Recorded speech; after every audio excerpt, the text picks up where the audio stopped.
Abismo. Conexión con el misterio. Con Nacho Navarro. En Aragón Radio.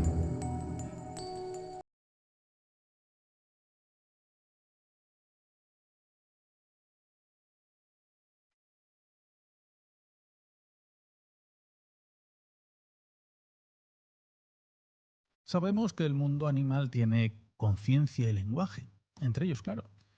Muchos animales no solo reaccionan, sino que experimentan estados emocionales de todo tipo.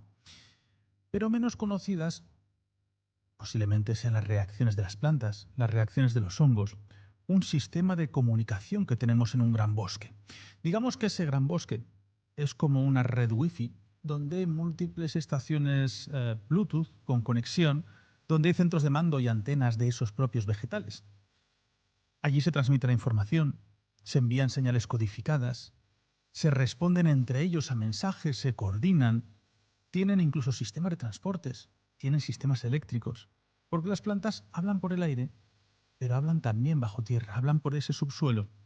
Ahí aparecen las vibraciones, las señales químicas e incluso por contacto. Cuando hay imágenes, cuando llega un dedo humano y parece que esa planta puede modificar. Y allí es donde se crea su propia memoria y defensa. Un programa muy interesante de toda la sabiduría de nuestro sistema natural. No sé, llamémosle el lenguaje de las especies. Comienza Abismo. Muy buenas noches aquí en Aragón Radio, en la Corporación Aragonesa de Radio y Televisión, en nuestro particular búnker y, como siempre decimos, Abismo, que se escucha en estas ondas, en FM, en podcast y, por supuesto, en YouTube. Si entramos en Abismo Aragón Radio, podemos ver también estos formatos, podemos ver la radio y podemos contemplar un plato un tanto inhóspito para este tema de sonido. Abrimos mesa para un tema muy interesante, lo que es todo este mundo de animal. Dicen conciencia ¿O qué es todo ello? Silvia Ladrero, buenas noches. Buenas noches. ¿Conciencia o consciencia o todo a la vez? Es lo que vamos a intentar responder esta noche. Además, un tema del que teníamos muchísimas ganas de hablar, por lo menos Rafa y yo hace mucho tiempo que lo venimos comentando, ¿verdad? Y somos los tres muy amantes de los animales, así que vamos allá. Pues don Rafael Balaguer, ¿qué tal estás? Buenas noches. Buenas noches, muy bien, encantado de estar una noche más con vosotros en este búnker maravilloso, para hablar de un tema apasionante, que es la conciencia o que es la consciencia. ¿Son sinónimos? ¿Son conceptos que se complementan? En cualquier caso, son conceptos misteriosos que a fecha de hoy todavía son objeto de debate tanto lingüístico como filosófico y, por supuesto, científico.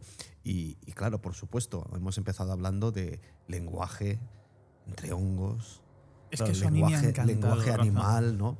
Pero es que fíjate que los investigadores que están trabajando cada día con animales para intentar descubrir, entre comillas, si el lenguaje no es exclusivo de los seres humanos, que hasta hace muy poco, y muchos todavía piensan que es así, que el lenguaje complejo es una característica exclusiva del ser humano, pues bueno, los que empiezan a ver indicios de que eso no es exclusivo de Homo sapiens, de los seres humanos, de nuestro género Homo, pues bueno, tienen reparos en publicar los resultados, en admitir lo que parece que sus estudios sacan a la luz, porque es como un tema bastante tabú, algo que me atrevería a decir que es básico, ¿no?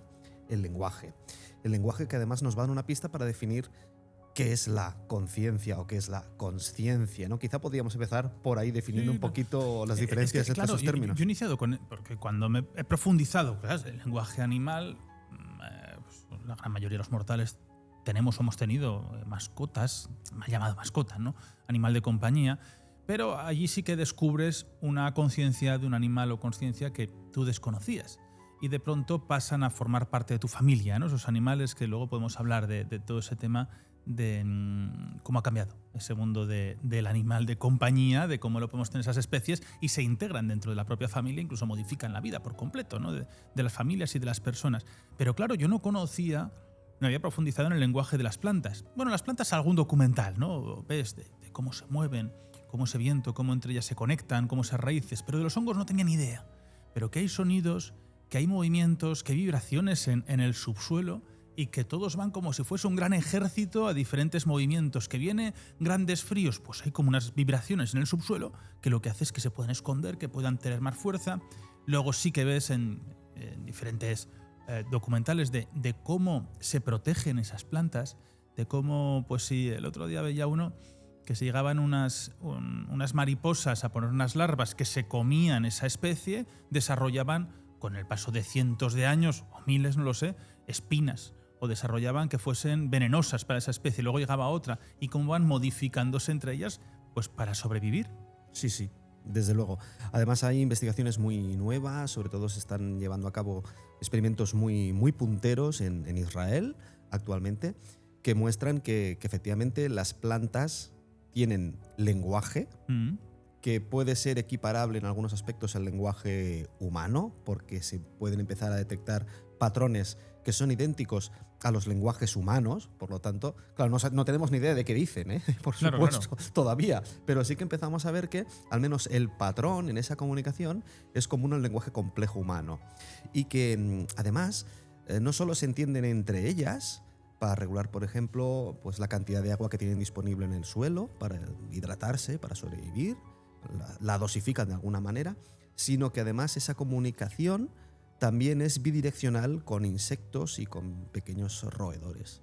Así que bueno, es absolutamente fascinante cómo empezamos a romper esa cortina opaca, oscura, que nos impide comunicarnos con el resto de especies conscientes que habitan nuestro planeta. Porque efectivamente yo creo que la conciencia va a ser común a todas las formas vivas, es decir, cualquier forma viva va a tener conciencia, y lo que podemos hacer es hablar de grados de complejidad. Conciencia de un nivel primario o conciencia de un nivel ya más expandido. Pero como comentabas, que todo el mundo que tiene pues, un perro o un gato en casa habrá podido experimentar que ese amigo probablemente no tiene ninguna duda de que es consciente, que tiene sentimientos, que tiene una mente que de alguna manera intenta comunicarse con nosotros, haciéndonos saber pues, las necesidades que tiene en cualquier momento. Quien tiene más de un perro, más de un gato, sabrá perfectamente que cada uno de ellos es distinto, cada uno tiene su personalidad, su idiosincrasia. Así que hay algo profundo ahí, y estamos a punto, con la ayuda de la inteligencia artificial, de la tecnología, de romper esa barrera de podernos comunicar. Porque en la ciencia sí que ha habido algunos casos de comunicación con animales, lo que pasa que esos propios investigadores son muy cautos, muy prudentes, porque, claro, con el tabú de la exclusividad del lenguaje en los humanos hemos topado. Y claro, ¿qué es lo que define la conciencia o esa consciencia? Bueno, la RAE dice que son términos equivalentes. Tanto podemos decir conciencia como consciencia, y recomiendan pues que cuanto menos complejo sea el término, mejor. Así que recomiendan pues que... Consciencia. Bueno, con una S menos, o sea, conciencia. Ellos dicen, bueno, pues conciencia. Pero bueno, podemos utilizar los dos básicamente. Aunque a un nivel más filosófico sí que hay alguna diferencia. La conciencia haría más referencia a un concepto de ética y moral. ¿De acuerdo? ¿Qué diferencia el bien del mal, no? ¿Qué diferencia el bien del mal, por ejemplo? La Es un debate. Vamos a liarlo. Exacto, porque la ahora conciencia. la gente va a decir que es subconsciencia, de subconsciencia. Entonces, Claro. ¿no? El quitar la S o ponerla sería para todo. Claro. No, por ejemplo, cuando estás dormido, pues estoy inconsciente, o alguien se desmaya, está inconsciente, ¿no? No está inconsciente, está inconsciente. Entonces, ese concepto más moral o ético sería la conciencia. En cambio, la consciencia haría referencia a estar despiertos, para decirlo muy simplemente, ¿no? Ser conscientes de nosotros mismos. Podríamos hacer de que existimos, de nuestro alrededor. Exacto, de tu propio yo, tu propia personalidad.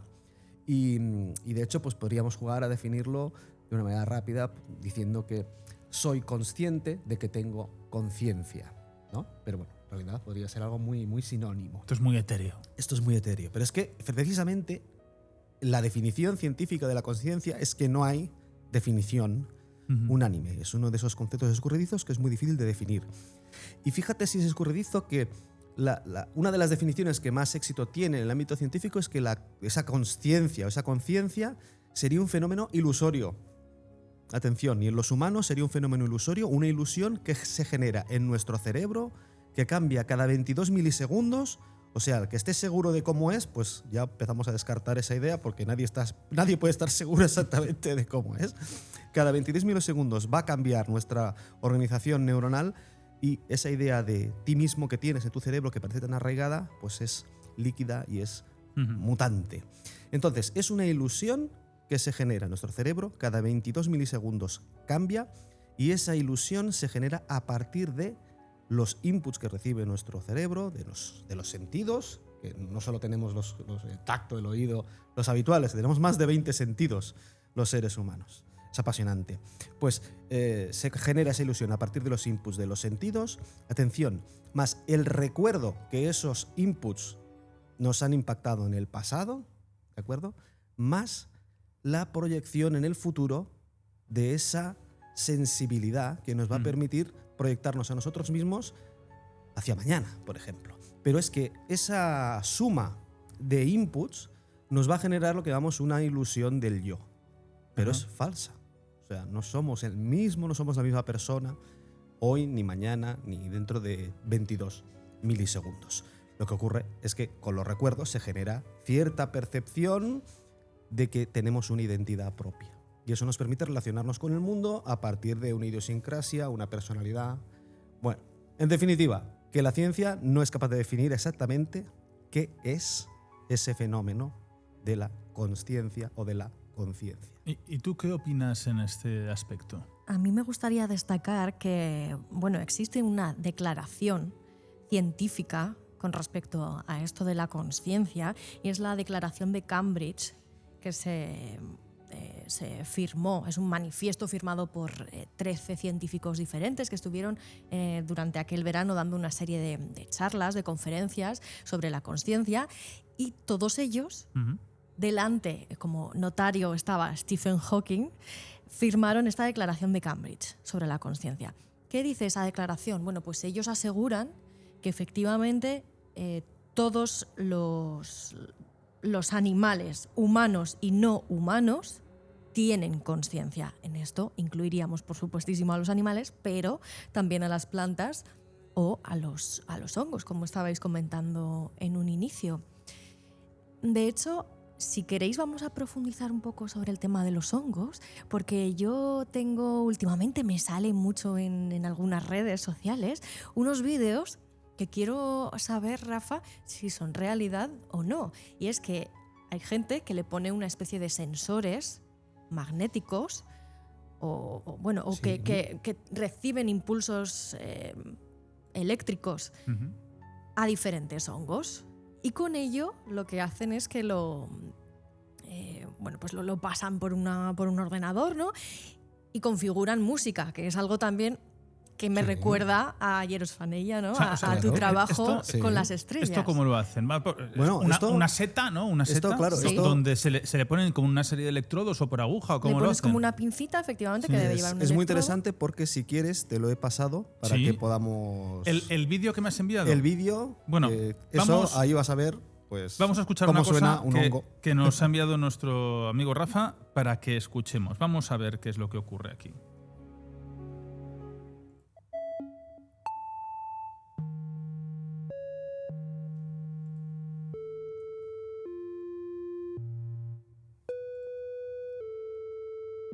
¿Esto qué es lo que estamos escuchando? Esto estamos escuchando un hongo, ¿de acuerdo? Directamente, como dice Silvia, lo que tiene hacemos... dos pinzas. Claro. Le ha puesto ahí dos pinzas. Claro. Oiga, a ver. Más, suena muy bien. Esto es como los antiguos juegos de MS2, MS2. ¿no? De MS2. Sin duda, nadie puede discutir que parece un código, ¿no? Pero Claro. ¿esto cómo funciona? Claro, hay diversas maneras de hacerlo. Que claro, parece que le habéis puesto como una batería de coche con las dos pinzas. Bueno, claro. Eso es un sistema que lo que hace es traducir pequeños cambios en la corriente eléctrica que se establece entre las raíces y las partes más externas, en este caso pues del hongo, pero podemos hacerlo con plantas, pinchando desde el suelo hasta las hojas. O sea, te llega esto. Exacto. Llega esto está amplificado. Ese dispositivo que ves electrónico es un pequeño dispositivo que lo que hace es recoger esos pequeños campos, pequeñas variaciones en el campo de intensidad eléctrica Y lo que hacemos es sencillamente una sonificación básica. ¿Qué es la sonificación? Transformar una secuencia numérica de cualquier tipo en un sonido que podamos considerar más o menos agradable. Ahí no hay ninguna intervención humana más que traducir a un sonido audible pequeños cambios en impulsos eléctricos. Sonido es vibración. El sonido es vibración. Claro, el sonido sería la vibración mecánica del aire. El hongo, la seta, tiene una vibración, pero esto es, ¿habéis visto si es cíclico? Es decir, que es, por ejemplo, cada 30 segundos cambia, o es lo mismo todo el tiempo. Claro, ahí es lo que tiene de complejo este tipo de experimentos, que depende de la seta, depende de la especie vegetal que estemos analizando. Pero sí, en algunos hay patrones, por ejemplo. A ver, puedes poner. ¿Tenemos otro audio por ahí? Sí, tenemos un montón. Tenemos varios que hemos estado investigando Dime con mi cuál... compañero Xavier de Palau. Pues a ver, vamos a poner. Mira, pon el olivo. Vamos a buscar el olivo. Claro, aquí tengo una serie de ideas. Vamos a ver, el olivo, se llama olivo Rafa. A ver qué pasa. ¿Querías ritmo? Esto es como un niño tocando el piano. Sí. ¿No? Impertinente en casa. Es decir, ¿me dejas tocar el piano? Sí, tocar, ¿no? Claro, pero ahí estamos escuchando un patrón, una repetición, ¿no? Podrías hacer un ritmo, ¿no? Y claro, esto simplemente es conectando dos hojas de olivo de ramas distintas en mi casa. Y en este caso nos quedamos pues muy sorprendidos porque cuando empezamos a experimentar con este tipo de sistemas, a partir de intentar capturar esa diferencia de impulsos eléctricos en diferentes partes de las plantas en este caso, este olivo estuvo toda la tarde cantando. Pero ¿están siempre? Bueno, no lo sabemos. ¿Qué ocurrió con este olivo? Que en cuanto el sol se puso, el sol se ocultó, el olivo cayó. ¿Ah, sí? Paró. Sí.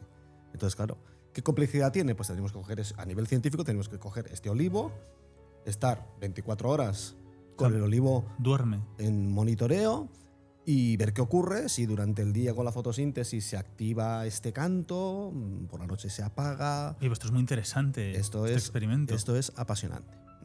Entonces, claro. Porque eso lo dejas en el ordenador grabando y luego te va a decir un poco. Bueno, por supuesto, se hace así. Entonces, las cantidades de datos que se llegan a recoger pues son ingentes, porque esto se hace, nosotros pues lo hemos hecho con nuestro dispositivo portátil en el campo, pero se puede hacer a nivel de laboratorio, con un entorno absolutamente controlado, pues con diferentes especies y, mira, y por a mí ha supuesto, habido una que me ha gustado mucho, que es, se llamaba, ¿dónde está? Vamos a ver, había uno, es el embolismo lento. Esto me ha gustado mucho, mira. Este es genial. Esto es como un pájaro carpintero. Luego se escucha poco, pero es como un código Morse. Es como un código Morse. Muy interesante. Claro, ahí podemos intentar detectar ritmos, podemos intentar detectar patrones y en este caso... ¿Esto qué era? Esto es un sonido también real captado de una planta, ¿de acuerdo? Y el embolismo es un concepto muy bonito, muy interesante que nos habla de la vida íntima de las plantas, ¿de acuerdo? En la circulación de la savia de las plantas, pues por supuesto también hay pequeñas burbujas de aire, ¿de acuerdo? Entonces, cuando ese aire sufre algún cambio, podríamos decir que esa burbuja de aire estalla. Una embolia. Una embolia, ¿no? Pues se produce ese pequeño sonido que es muy difícil de captar. Tienes que colocar micrófonos de contacto, en algunos casos se capta mejor con infrasonidos. Y es un sonido real de árboles y has detectado un ritmo y hay un disco de una autora que se llama Paula Bruna y ha hecho un disco que se llama directamente Embolismo por Soleá. Porque ella cuando, bueno, al final cuando ese descubrió este sonido, pues bueno, se le vino la inspiración y ha incorporado a este disco Embolismo por Soleá pues este tipo de ritmo ¿Qué? vegetal. Como lo pasas al código Morse y resulta que diga algo. Bueno, podrías pues quizá dar palmas con ese ritmo, ¿no? Entonces, bueno, podrías empezar a hacer música, pero a partir de un sonido absolutamente real. Yo quiero poner otro, Rafa, que también me ha llamado mucho la atención, pero porque me ha gustado, y así ya tiramos, me parece así como muy, no sé, como si fuese otro planeta, mira.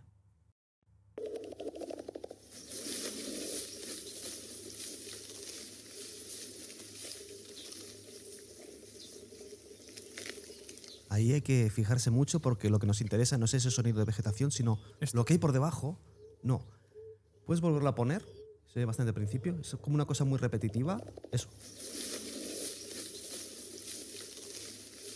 ¿Este primero? El primero. Eso que se repite. Eso es como algo marciano, ¿no? Parece ¿Estás algo seguro marciano. que es, Sí, no ha sí, caído? sí, sí. No, eso es. ¿Eso qué diríais que es? Estos son gorilas. Estos son gorilas. Estos son Pero gorilas. ¿esto lo has grabado tú en casa? No. Ah. ya me habría gustado. Con las gallinas tenemos suficiente. No, esto es un display agonístico. Un display agonístico es esa demostración que hacen pues, estos grandes primates, ¿no? Que bueno, se ponen sobre dos patas, se ponen en bipedestación y se golpean el pecho, ¿no? Sí. Como un símbolo pues eso, de agresividad, ¿no? Y bueno, aquí estoy yo. Pues lo que han descubierto los autores que han grabado este documento sonoro es que ese tipo de ritmo no corresponde tanto a intentar dominar el grupo, a ser el macho dominante, sino que lo han asociado a un mensaje de que, oye, yo soy un gorila muy buena persona, ¿vale? Lo han asociado a la honestidad y lo enlazamos con esa idea de la conciencia en los animales, sobre si los animales tienen el concepto del bien y del mal, que yo conozco a algunos etólogos y la mayoría de ellos dicen que no, incluso trabajando con primates. Yo creo que sí. Sí que tienen una idea básica del bien y del mal, porque sí que se ha visto en experimentos, como los experimentos que se pueden realizar entre dos chimpancés, por ejemplo. Para que uno obtenga el alimento, el experimentador debe provocar dolor al compañero. Oye, ese primer chimpancé pues lo hace una vez, pero cuando ve que para que él tenga el premio el compañero debe sufrir, no colabora. Entonces, claro, eso te está diciendo, oye, aquí hay una empatía y quizá hay una idea innata del bien y del mal. Y eso es algo muy, muy, muy interesante. Bueno, es que, claro, te he liado, porque yo estaba poniendo audios alegremente y resulta que te he mezclado el hongo con la planta y con el animal. Gorila. Pero bueno. No pasa nada, porque es muy interesante y además el ritmo que tenía este gorila también es absolutamente precioso. Oye, vamos a ver, respecto a los sonidos de las plantas, de los hongos y todo este tema, entiendo que una cosa serán las hojas, otra cosa las raíces, otro sonido tendrán las ramas. Claro, has dicho por la noche que prácticamente no hay sonido, por la mañana sí. Entonces tendrán diferentes comportamientos según qué parte de la planta, pero me parece muy interesante porque al final estas vibraciones, bueno, pues por la tierra se van pasando entre unas a ellas, por eso ese elemento comunicativo que pueden tener.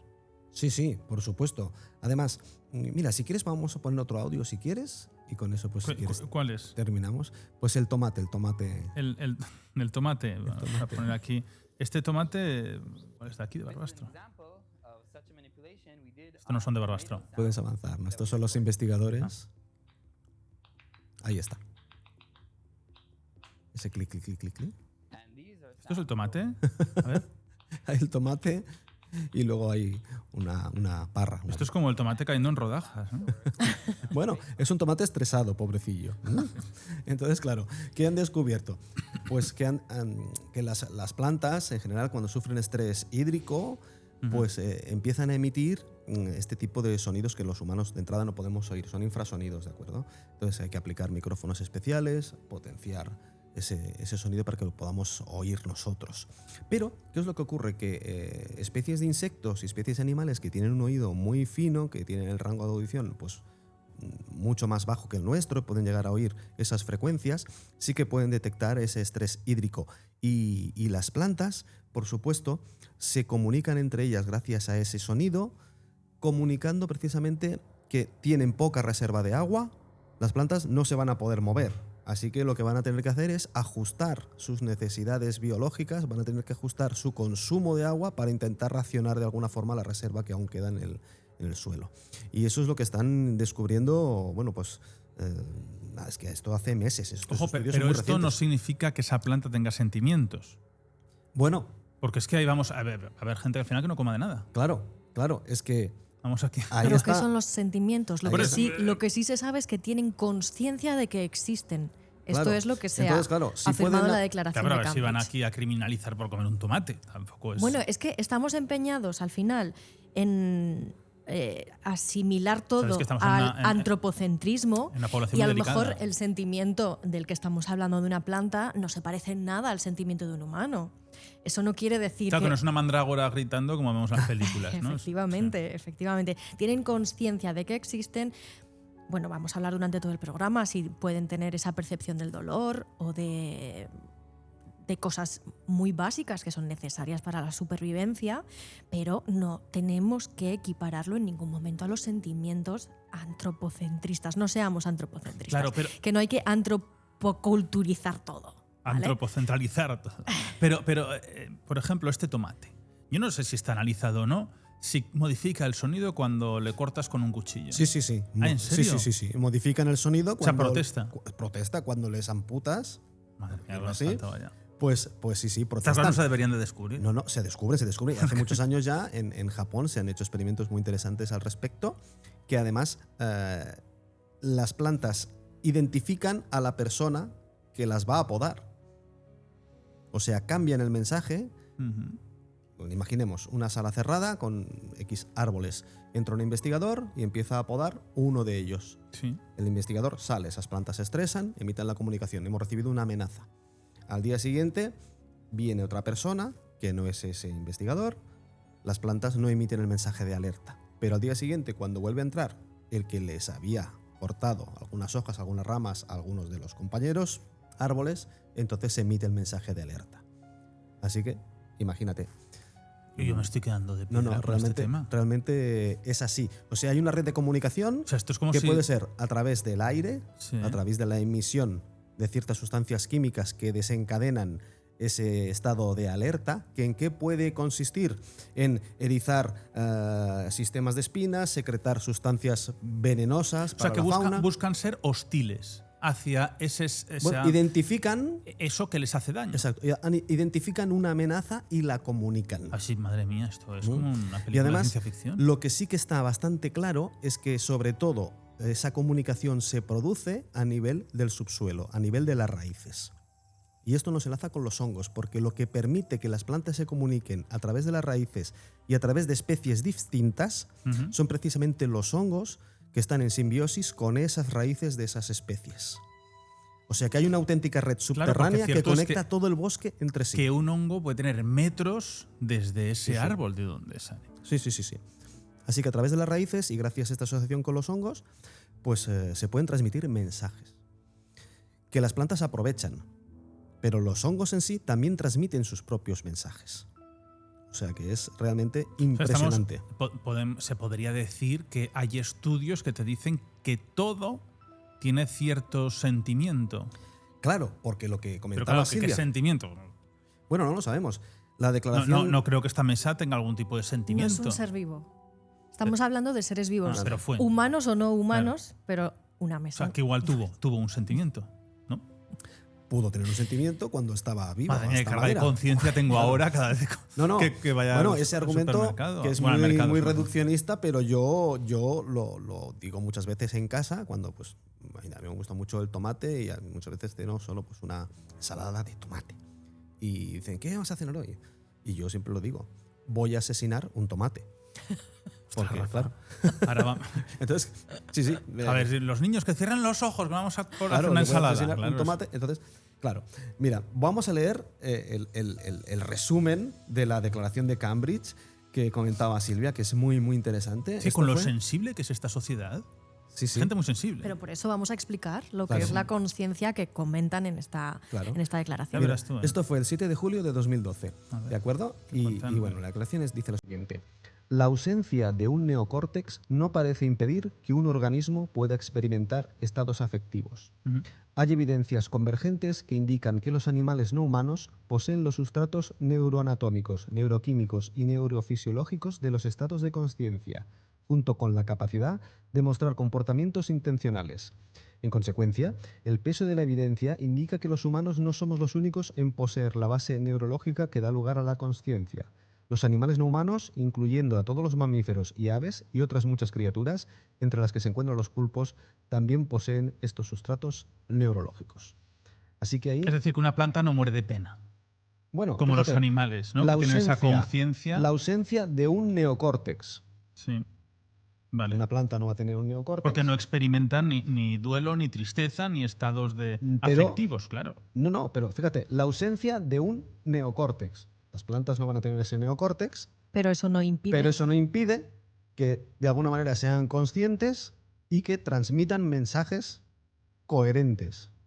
Identificación de amenazas, que es algo que hacen muchísimas especies animales. Porque Yo lo qué que, sé. lo que se sabía hasta ahora, hasta que se produjo esta declaración en 2012, es que ese neocórtex era el origen de esa consciencia. O de muchos de los impulsos que nosotros configuramos como sentimientos, pero que en realidad son impulsos que nos vienen de los sentidos, ¿no? Pero hasta este momento, en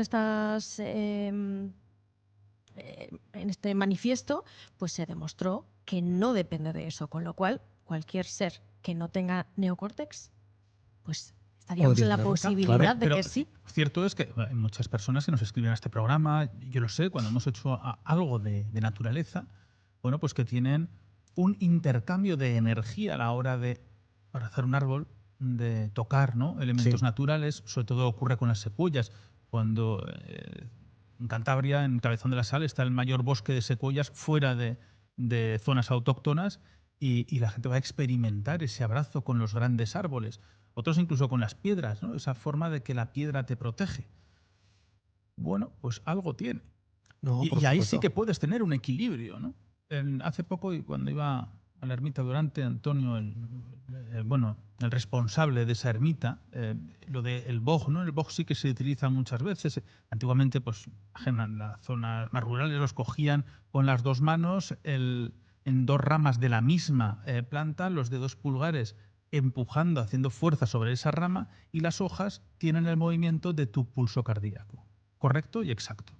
Bueno, pues era una forma curiosa, Sí. ¿no? Cómo No, lo no. utilizan. Y se van moviendo, pum, y ves las hojas, cómo se van moviendo exactamente con el pulso que tienen. No, por supuesto que sí, que hay esa comunicación y que, por suerte, la ciencia empieza a descubrir cómo puede ser esa comunicación y qué mecanismos implica. Pero, por supuesto, en plantas y hongos, por supuesto, es muy sorprendente porque nos queda como más lejos de nuestra emoción más directa o más empática con los mamíferos, con los animales, pero es que en animales tenemos cantidad de ejemplos. Por ejemplo, las gallinas, resulta que ponen nombre específico a los diferentes cuidadores, por ejemplo. Y los perritos de las praderas pues emiten voces de alarma específicas para si es una ave rapaz o si es un cazador, si es una persona que está pues simplemente disfrutando del campo, un excursionista. Y atención, identifican también esas personas y empiezan a describir si hay una ropa diferente o de distinto color. Ujú. Así que, bueno, es realmente Bueno, impresionante. las abejas distinguen colores y se marcan rutas. Sí. Entonces, ellos memorizan colores para ir hacia esos colores. Y bueno, el mundo animal, fíjate, ¿no? Los sonidos dependiendo de la amenaza o no amenaza. No sé, tú que tienes gatos, Silvia. Se escucha si es algo amenaza, yo qué sé, si va el de Amazon a casa, o cualquier empresa de transportes. Me ocurrió Amazon, pues porque en Aragón tienen así. En este caso sí que mis gatas desarrollaron desde un primer momento un sonido diferente para 2, 3 necesidades básicas cuando te las tienen que comunicar, ¿no? Bueno, pues ellas hacen un ruido X. Lo iba a imitar, pero creo que no es lo más inteligente hacerlo aquí en antena. Ellas Sí. tienen un ruido cuando quieren Sí. que, o sea, cuando ven que, por ejemplo, el arenero está sucio, ¿sabes? Te hacen un sonido Ellas diferente a te cuando...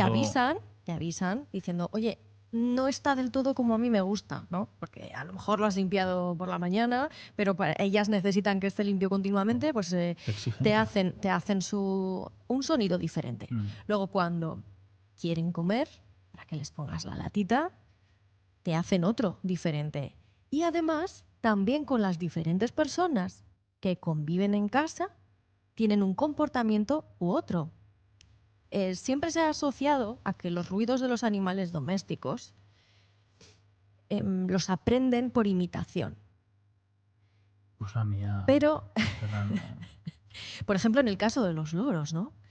Pero el caso es que de repente, si tú convives con uno de ellos, puedes ver que esos sonidos que en principio parecen una imitación que se asocia pues a diferentes momentos de sus necesidades básicas, pero empiezan a razonar, ¿no? Y a utilizarlos por sí mismos, a utilizarlos con unas personas sí y con otras no. Bueno, de hecho, no sé si tienes por ahí un audio que te he pasado. Sí, de un lorillo. Sobre un lorito, y vamos a ver que efectivamente, aparte de que imita la voz de la persona que convive con él en la mayor parte del tiempo,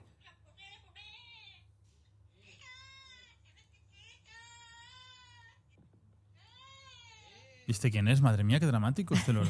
eso sí, es un poco pantoja. ¿Lo conoces? Sí, Ah. claro. Este sonido lo he grabado yo. Él se llama Johnny, tiene ahora mismo unos 25 años. Johnny.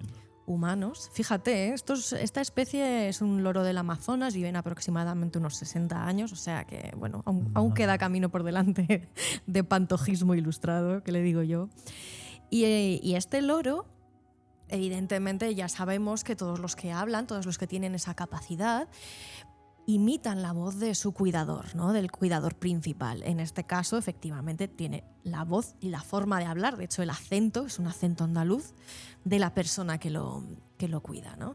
Pero estábamos escuchando, si quieres vuélvelo a poner, a ver qué identificáis que dice el loro. A ver qué dice el loro. ¿Comer? Luego de comer. A comer, ¿no? Uh-huh. Eso se identifica rápido, pero al principio dice, ¿cómo estás?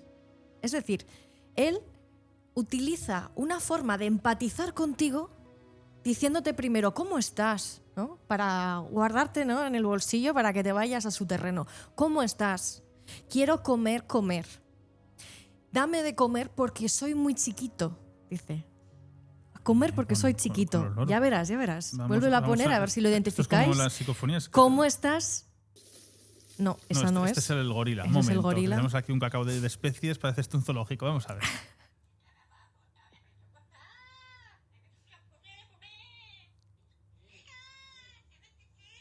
Soy muy chiquito. Fíjate, ¿eh? Fíjate que estamos viendo un patrón muy, muy, muy claro que ya se ha estudiado en muchas universidades, que es lo que nos hace pensar que efectivamente los animales tienen conciencia porque utilizan esos patrones, identificando a cada persona con la que se comunican para un concepto que es la manipulación. Este es un concepto, la manipulación, que, claro, entenderemos todos que es un proceso complejo del cerebro, de la conducta. Está intentando que la otra persona o que el otro ser haga tu voluntad. Uh-huh. Hasta ahora prácticamente no se había asociado a los animales esta capacidad de manipulación del otro. Y más cuando se trata de la manipulación de lo que se considera un ser superior como es el ser humano. Pero seguramente todos los que tenemos animales en casa lo viviremos y vemos a los perritos que nos ponen cara de pena cuando han hecho algo que saben. Ellos tienen la conciencia de que eso no está bien. Bueno, la mía echa las orejas para atrás. ¿Ves? Pues eso es un signo de esa manipulación que ella está teniendo contigo, Nacho, para que no le eches la bronca. Bueno, le cae igual, pero ¿Tú, Rafa, sí que has notado, por ejemplo, tú has tenido muchos perros? Sí. Y gatos perros. también tienes. Sí. El que tienen diferentes expresiones según lo que piden. Sí, por supuesto. Y fuera de gato y perro, Bueno, pues yo no lo experimento directamente, pero como siguiendo el ejemplo que dice Silvia del loro, sí que está bien estudiado precisamente en esos experimentos para ver si los animales tienen lenguajes complejos, que lo que vemos es que les cuesta admitir que sí, pero es que la evidencia muestra que sí. Y es que, por ejemplo, en loros, pues se ha conseguido demostrar que son capaces de emitir comunicación compleja a partir de la imitación de la voz humana, pero siguiendo patrones como son la gramática, la sintaxis, incluso inventando conceptos, que Ujú. es algo que también hacen los delfines, por ejemplo, o los chimpancés cuando han aprendido el lenguaje de signos. Inventar palabras que nadie les ha explicado a partir de 2 o 3 conceptos, juntan las palabras para crear algo que ellos no habían aprendido de nadie. Ujú. Así que eso nos muestra una complejidad cognitiva muy poderosa, muy potente, que nos hace pensar que efectivamente son seres conscientes, porque el lenguaje, eso que se creía que era exclusivo de los humanos, se basaba básicamente en eso, en la gramática, la semántica, el poder expresar conceptos complejos con una sola palabra, y eso estamos viendo que los animales empiezan a poderlo hacer. Bueno, poderlo hacer lo podían hacer. Lo que ocurre es que ahora estamos empezando a escucharles. Em, Con respecto a las diferentes especies sobre lo que estamos hablando de la manipulación o esa forma de dirigirse a los seres humanos de una forma diferente, según quién es el que entra en la habitación, por ejemplo, sí que hay unos estudios que demuestran desde hace tiempo que los pulpos son capaces de ejercer esa manipulación. De hecho, se ha estudiado que, bueno, aunque en un principio no se sabía muy bien cómo distinguir si un pulpo estaba dormido o no, sí que en los últimos años se ha podido establecer que efectivamente tienen fases de sueño ujú. diferentes, es decir, tienen 2 fases de sueño muy parecidas a los de los seres humanos y además sueñan para consolidar recuerdos. También sabemos que los pulpos reconocen. De hecho, os voy a contar una anécdota que me ocurrió a mí en el acuario de Zaragoza. Sabéis que allí experimentan, bueno, juegan, enseñan patrones de conducta y la verdad es que es una cosa muy bonita de ver con diferentes especies acuáticas, sobre todo sí que se han especializado a la hora de hacerlo con pulpos, ¿no? Bueno, y entonces estaba con uno de los cuidadores, esto ya hace, yo creo que fue en Que 2016, sería cuando me Javier ocurrió. igual, que está Javier Sí, Maite, ¿no? sí, sí, fue con Buenos Javier, amigos de este programa también. efectivamente. Y me dijeron, venga, vamos a entrar a ver el pulpo Mm. por arriba, o sea, no verlo a través del acuario, sino por la zona donde se les administra el alimento, o sea, la parte interna del acuario, ¿no? Y me dijeron, ya verás lo que va a ocurrir. En cuanto entremos, él va a intentar salir porque él querrá ver quién viene. Según quién de los cuidadores entraba, se comportaba de una manera o de otra. Es decir, o pedía comida o intentaba jugar. Y no dependía de las horas. Es decir, es que justo ahora cuando entra este cuidador le toca comer. No, no, no, no, no, no. Ellos saben perfectamente que cuando entraba Javier, por ejemplo, le tocaba, o sea, él lo que quería de Javier era comer, porque sabe que le da mejor comida que, vamos a poner de ejemplo a Maite, que es la Sí. otra de ellas, ¿no? Sin embargo, cuando quería jugar, él sabía que le tocaba con la persona con la que estaba entrando. Es decir, son capaces perfectamente de distinguir a las personas y lo que quieren hacer con cada uno de ellos. Pero es que también, cuando entré yo en aquel momento, se tomó su tiempo para reconocerme a mí, porque no era una persona extraña completamente para ese pulpo. Estamos hablando de un pulpo Mm. que en principio no tiene el córtex, ¿no? Del que Neocórtex. estábamos No, hablando, el pero neurocórtex. Hay los, una serie en Netflix que vi el otro día que es Mark Robert y que él hace experimentar muy graciosos, ¿no?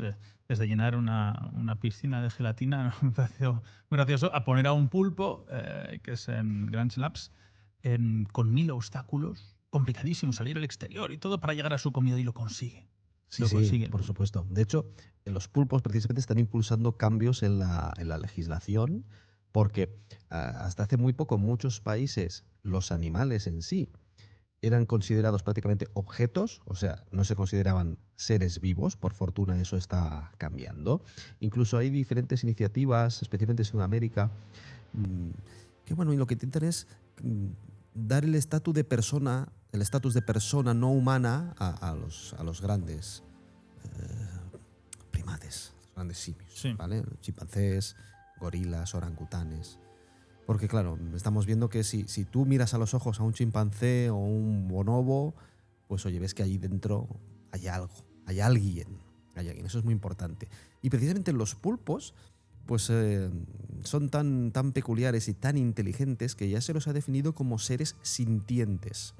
De manera que cuando tú vas a comerte un pulpo a la gallega, deberían haberlo anestesiado antes de matarlo para cocinar. Entonces te tomas la anestesia. Bueno, pues Sí. no vamos Sí, a sí. comentar cómo es el método de captura del pulpo y muerte, porque Claro, entonces claro. la gente va a cambiar aquí Pero como de emisora. se ha descubierto que son seres sintientes, que son seres inteligentes, que son seres conscientes, bueno, pues vamos a electrocutarlos para que tengan una muerte más rápida. Sí, como ocurre con menos dolorosa. los vacunos, bovinos, etcétera, ¿no? Exactamente. Pero fíjate, al pulpo que da mucha pena el tiempo de vida. Un pulpo pequeño no llega a 1 año de edad. El pulpo común, el que nosotros comemos, entre 1 y 2 años máximo. Y los pulpos gigantes del Pacífico, de 3 a 5 años. 5 años en unas condiciones de vida y de agua perfectas. O sea que la vida es muy pequeñita, ¿no? Cuando la hembra pone sus huevos, deja de comer, bueno, pues hasta que se muere. Es muy curioso ese mundo del pulpo. No, es un animal fascinante. Incluso, bueno, según algunas ideas conspiranoicas, los definen claramente como seres extraterrestres, ¿no? Por su aspecto. Pero bueno, seres aparentemente extraterrestres podríamos hacer un capítulo porque hay algunos realmente maravillosos e impresionantes. Y voy a retomar una idea que lanzó Silvia muy bonita, muy interesante, es la idea de la manipulación asociada a la conciencia, ¿no? Las plantas pueden engañar. ¿Las plantas engañan? ¿Cómo que pueden engañar? Bueno, tienes los que comen insectos, por ejemplo. Están engañando por medio de un aroma para Sí, que se acerquen. esas plantas y carnívoras las que hacen carnívoras. trampas, ¿no? Entonces, sí, es atractivo para ese insecto, llega y se lo comen, ¿no? Claro. Bueno, eso sería una estrategia para conseguir una alimento, gañufla. por ejemplo, pero es que lo que se ha visto en el laboratorio es que las plantas se engañan entre ellas. Ajá. ¿De acuerdo? Hemos comentado que los experimentos muestran que cuando hay una amenaza, pues las plantas se pueden comunicar para activar defensas, por ejemplo, ¿no? De emitir una sustancia tóxica, por ejemplo. Sí. Bien, eso está muy bien, sería un comportamiento altruista de esas plantas. Pero lo que se han dado cuenta es que también algunas plantas pueden engañar a otras. Ajá. De manera que lo que hacen es lanzar ese mensaje de alarma, de falsa alarma, para que el mecanismo de defensa se active en las vecinas, gasten recursos y así la que ha emitido la señal de falsa alarma tenga más recursos a disposición. Y lo más interesante, Nacho y Silvia, es que eso no parece que lo hagan las plantas, sino que parece que ese mensaje de falsa alarma para favorecer Sí. que tú te quedes con más recursos, lo emiten los hongos que están en las raíces habitando en simbiosis Fíjate. con esa planta. O sea, el hongo necesita una planta sana para poder sobrevivir mejor. ¿Qué hace? Desencadena lo que va a provocar la señal de falsa alarma. Las otras plantas se van a estresar, van a gastar recursos generando esa autodefensa y en cambio la tuya detecta que es una falsa alarma y no hace nada. Así que bueno, es El ataque de fascinante. los hongos. El ataque ¿no? de los hongos, bueno, claro, es una estrategia de supervivencia del hongo en base a manipular al huésped. Es sencillamente alucinante. Mira, yo no sé si esto es consecutivo por escala de especies y de inteligencia, ¿no? Tú entiendes, hemos hablado de que nosotros entendemos ciertas expresiones por medio de los sonidos de los animales de compañía. El perro del gato, ¿no? Podemos saber, dice Silvia, que según cómo se expresan sus gatos, sabes qué necesidad tienen. Claro. Otros, pues podemos saber, ¿no? Si llora, si tiene dolor, si además el chillido de un perro, lo que sea. Pero los animales pueden obtener la misma información de la comunicación de las plantas. Algunos al animales vivir sí. en un entorno natural? Algunos animales sí. Y Lo ahora que se ha te visto diré por qué de esta es que reflexión. los insectos colaboran en las épocas pues, de reproducción de la planta, Sí. con las polinizaciones, por ejemplo, a base de interpretar esos sonidos que hemos oído antes como el tomate, esos infrasonidos. Ellos sí que son capaces de oír estas vibraciones del aire tan ínfimas para nosotros, pero que para ellos son, vamos, tan claras como un festival de verano a plena potencia. Y son capaces de interpretarlas y ayudar, entre comillas, a las plantas a su reproducción, esparciendo semillas, etcétera. Pero te voy a decir el por qué esta pequeña reflexión, ¿no? De decir, bueno, igual ellos sí que entienden. Tú, Rafa, sabes muchísimo mejor que yo y que cualquiera que nos escuche que los animales esquivan zonas que tienen una carga electromagnética natural del campo terrestre. El geomagnetismo, el electromagnetismo, llámalo energía telúrica, que tantas veces hemos hablado, ¿no? Hay animales que lo evitan u otros animales directamente van. Y se sabe que los lobos no hacen línea recta porque van evitando según qué puntos de energía. Es decir, ellos sienten que el terreno tiene una alteración natural, porque hay minerales, agua, gas, lo que sea en ese fondo terrestre. Por lo cual ellos ya tienen una conexión con ese medio natural de que algo emerge. Eso son vibraciones también en parte, ¿no? No sé, los Teslas no sé cómo lo podríamos definir. El Bueno, sería una electromagnetismo manifestación energética, ¿no? puede Sería ser casi probablemente como una vibración un del cambio aire. térmico que igual tú no recibas. O... Bueno, es un cambio de intensidad de una radiación electromagnética. Pero ese cambio, para mí me parece mucho más complejo percibirlo que una vibración. Porque una vibración, al final, si claro. tú estás de forma concentrada o tú estás apoyando en algún sitio, tú percibes una vibración. Para un animal que está acostumbrado a percibir las vibraciones de una forma muy superior a la nuestra, ¿no? Necesitamos un movimiento de tierras tremendo. Pero si eso lo captan y eso lo evitan, los animales yo siempre lo digo, en las zonas donde hay un dolmen, en la montaña, en el Pirineo, aquí en Aragón, que tenemos muchos y hemos visto muchos casos, cuando van los ganados, hay veces que los llevan según qué ovejas, las ovejas habitualmente las dejan en las zonas del dolmen porque no salen de la zona del dolmen, de ese círculo. Pero si llevan, por ejemplo, las vacas, lo evitan o los perros evitan esas zonas de dolmenes y no se quieren acercar. Lo que buscan es alejarse. Sí, desde luego. Nosotros de alguna manera hemos perdido esa sensibilidad magnética que en el laboratorio hemos visto que sí que se mantiene en algunos humanos. Se han hecho experimentos muy bonitos, muy interesantes, pues sometiendo al humano voluntario pues a un aislamiento sensorial completo, bueno, sin audición, sin visión. Se le introduce dentro de una jaula de Faraday, por lo tanto totalmente aislado del entorno electromagnético. Vale. Se le sienta en una silla giratoria, le das vueltas en un sentido, en otro, la persona no oye, no ve, no sabe absolutamente dónde está. Pierde la orientación. Pierde la orientación de espacio. manera absoluta, y lo que se ha visto es que son capaces de detectar un porcentaje elevado de estas personas que se someten a este experimento, el sur.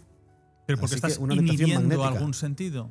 ¿O porque Claro, estás inhibiendo tus sentidos tradicionales, tu agudeza tradicionales, sí. pero es que tenemos bastantes más sentidos. Podemos O sea, hacer me un has dicho programa 20. sobre esto. Me has dicho que había porque, 20 por ejemplo, sentidos. hay la propiocepción. Esto no lo sabía. La propiocepción, que es el sentido que... ¿La perdón? que- la propiocepción, que es lo que nos permite Propiocepción. movernos de memoria o intuitivamente en la oscuridad. Esto todo el mundo lo ha experimentado cuando se levanta por la noche. Sí, si no encuentra la pata de la cama, sí. Exacto, pues Si no lo aprende. más o menos No. sabe dónde están las cosas, ¿no? Y vamos a oscuras, pero hay otros apasionantes. Por ejemplo, el tacto remoto. El tacto remoto te permite detectar objetos antes de tocarlos.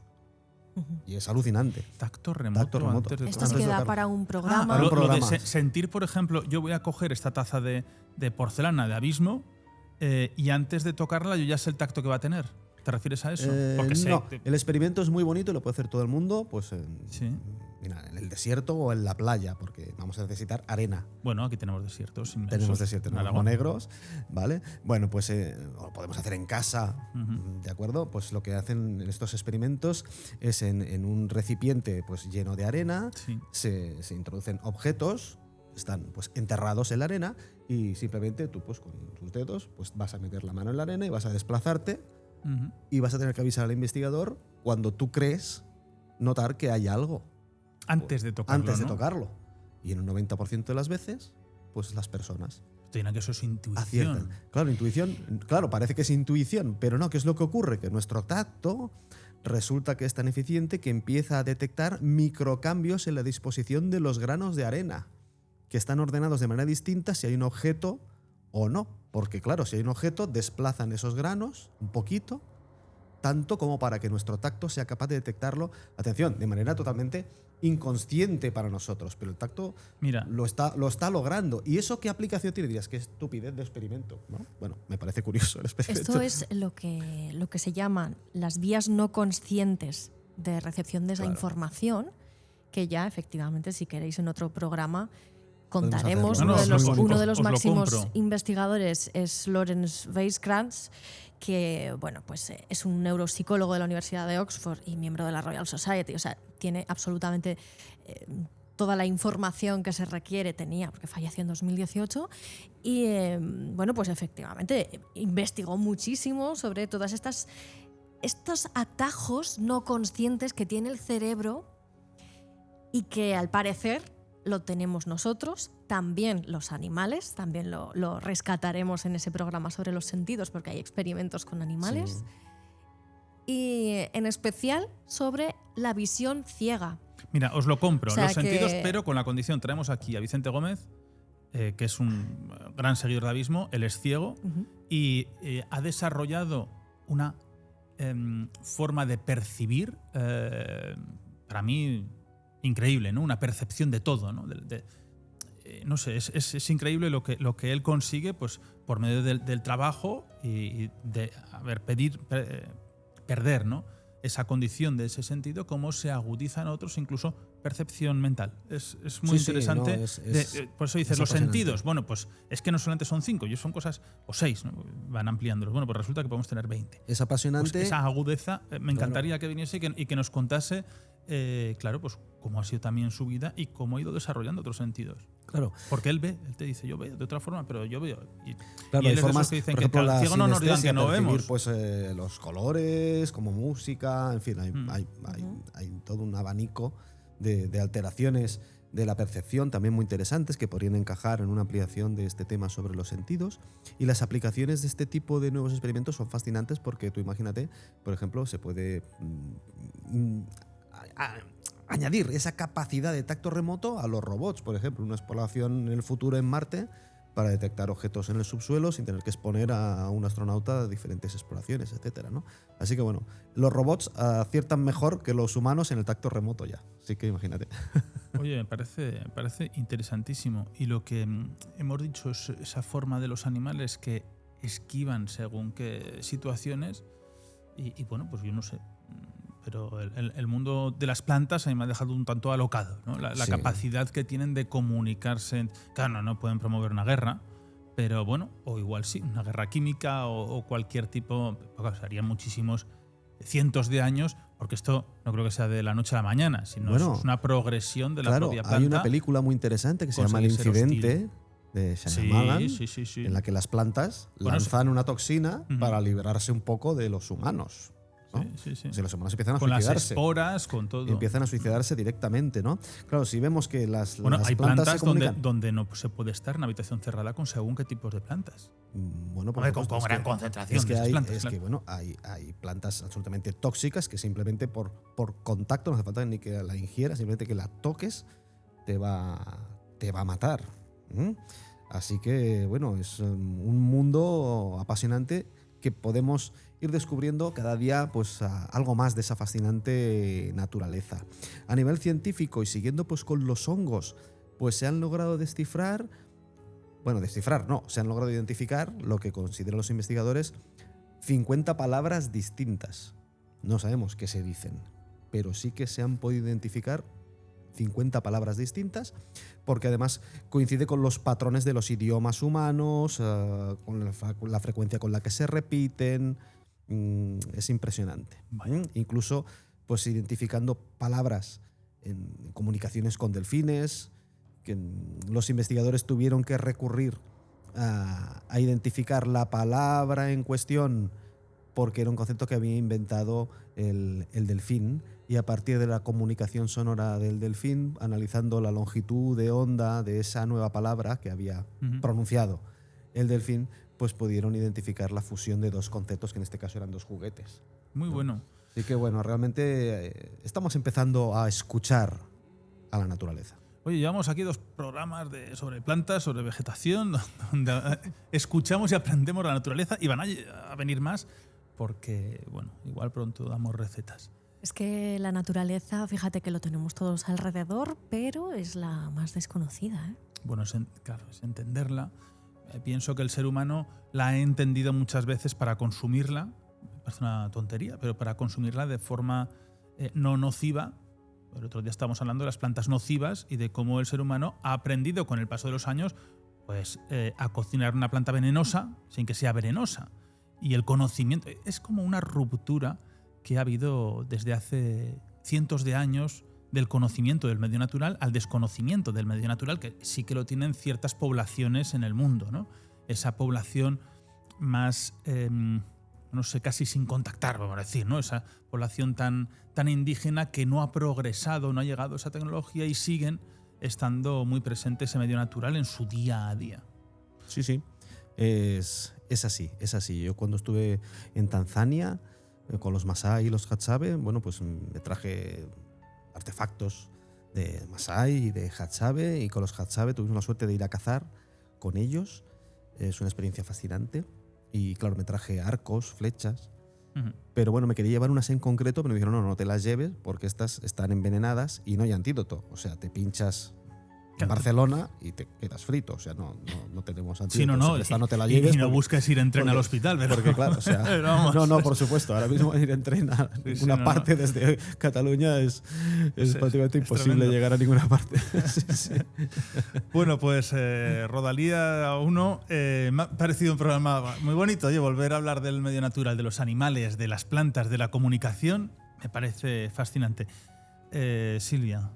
Un abrazo. Recta final. Muchísimas gracias. Lo que quiero dejar claro después de todo lo que hemos hablado es que estamos hablando de que todo esto se está probando con estudios científicos. Todas las fuentes de las que hemos bebido para hablar en este programa sí. son, bueno, pues Sí. de primer nivel. Y que no confundamos la palabra sentimientos que puede tener una planta, un hongo, un animal con los sentimientos humanos. Es decir, esa conciencia, esa forma emocional o las cuestiones que puedan sentir ellos como seres vivos no tienen por qué asemejarse a lo que nosotros entendemos como sentimientos, el amor, el odio, no. Seamos Claro. lógicos, ¿vale? Claro. Tienen sentimientos y sensaciones que son básicos, pero sí que se han identificado como hasta un mínimo de 6, por ejemplo, los ratones de laboratorio. O sea, el miedo, la se sabe que repugnancia, sí. el dolor. Por lo tanto, tienen estas sensaciones, estos sentimientos básicos sí que las tienen. Y claro, podemos hablar de esos niveles de conciencia. Sería un nivel de conciencia primaria, ¿de acuerdo? Y en los humanos estaríamos hablando de un nivel de conciencia, una conciencia expandida.